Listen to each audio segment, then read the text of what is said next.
Welcome back to BunkaiGaming, this is Matt. So we're starting to see the Division reach this balance point now. A lot of the core issues that people were talking about are starting to get resolved, and there's lots of different activities for people to enjoy within the game now. And especially in regards to loot, this is one area that the game has struggled, and being able to find this balance between not giving the player too much loot and allowing them to max up their characters too quickly, and also not giving them enough loot and having them become very bored of the game because it just takes far too long to be able to get something to get yourself to a higher level. Though we're starting to see now that a lot of the tweaking that they've made to the loot and the way it is dropping is definitely improving the game itself. I think there's some more improvements that can be made upon it, but it's in a very good position at this point in time. And this is a great thing for the players themselves, because now that we're min-maxing, we can now start looking at, instead of trying to just get the highest level stuff to bump up our gear score level, we now can look at how we can put together gear sets, how we can look at different weapon sets, and how we can start to structure them into the different activities that we do during the game itself. And this takes the game away from being this focus on stats themselves and more focus on trying to create builds that are interesting and fun to play with. And I guess one of the core problems that I see still with the way that the gear is dropping is that progression can still be held back by getting lower end gear. Now, what Destiny's recently done is they've implemented a system where you're constantly moving forward in your gear. You'll get to the maximum light level because each piece of gear that drops is always dropping at a higher level and giving you better statistics.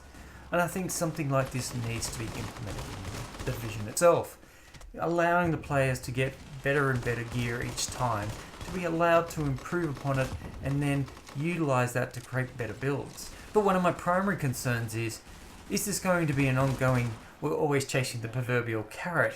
Because with each DLC release, we've seen them release new gear sets, and it always seems to be behind the 8 ball and constantly chasing to get these new gear sets.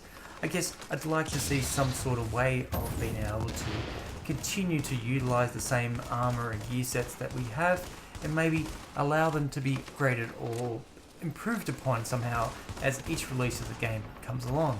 Otherwise, people are just going to burn out with the fact that with each release we're going to have to chase that proverbial gear set again to get ourselves to a point where we feel like we're progressing. But the one thing that really worries me is this unbalance that is still between PvP and the PvE environment.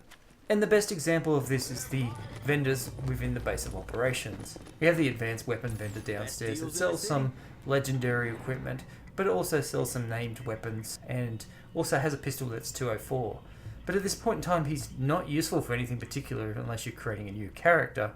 But I don't think we're at a point of this stage of the game where a lot of people are building their characters up to a point where they need these vendors anymore.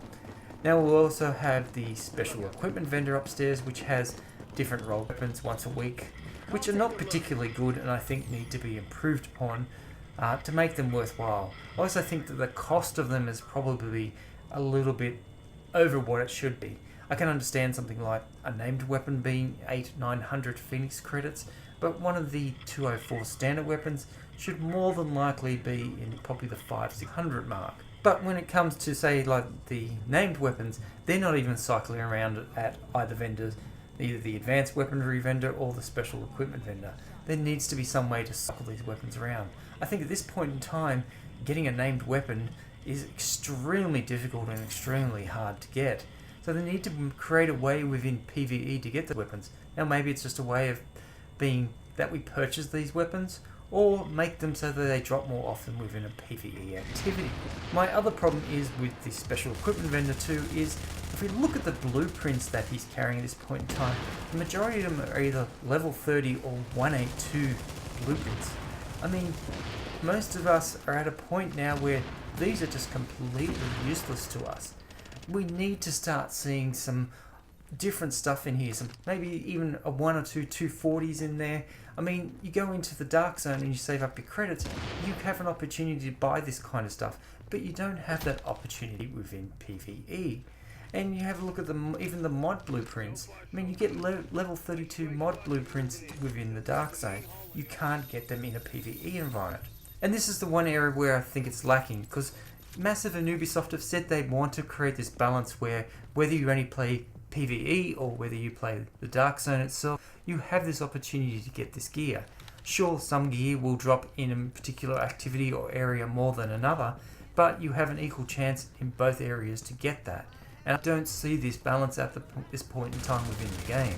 While the high value targets and the high risk targets is a great thing and it's opened up the PvE world and allowed access to much higher level gear, one of the things that I am encountering is, as a solo player, trying to take on these missions can be a very difficult thing.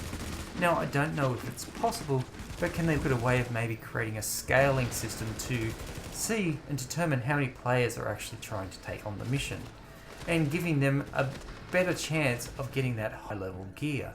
Especially the high risk targets, I mean, they're absolutely murder on a single player unless you're rolling some really high stats.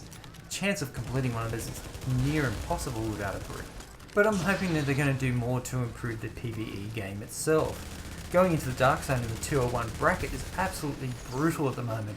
If you're not getting killed by the enemies on a regular basis, you're getting absolutely slaughtered by groups of rogues running around the world. And I'm sure there's lots of great ideas out there that we can utilise to create more interest within the PvE world.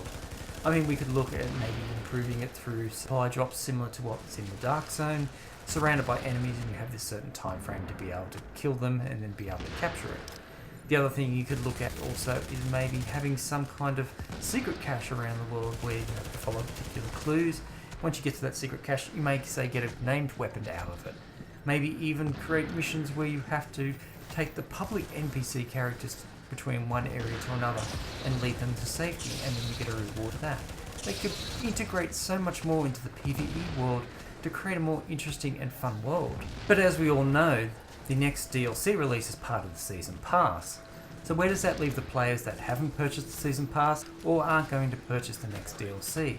What activities is going to be for them, and how is it going to allow them to continue to enjoy the game? Because we're now seeing the Division move away from being this baby that couldn't stand on its own 2 feet, kept on collapsing in on itself, to be able to stand and be able to walk around and starting to find itself and be able to become part of the genre that it is. But the game is still going to have its troubles, and it's still going to stumble and fall, and we can be there to help them get back up. And this is a great thing that Ubisoft is listening to the community, is trying to improve upon the game, and is giving us that visibility now to say, look, these are the problems within the games, this is what we're doing to try and fix it. We're not going to release content now until we know that it's not going to be a further issue and people are going to be exploiting and cheating. And I think at this point in time, this is where we can step in and say to Ubisoft, this is what we like, this is what we don't like, this is how we can think the game can improve and be more fun and exciting. And while up to this point, Ubisoft and Massive have driven this game to where it is, it's time for them to allow us to take it to the destination that it needs to go to and make it an even more incredible game. So let's get together, guys, and try and get some ideas, and let me know what your thoughts are below. Thank you very much, and I'll talk to you in the next video. Bye.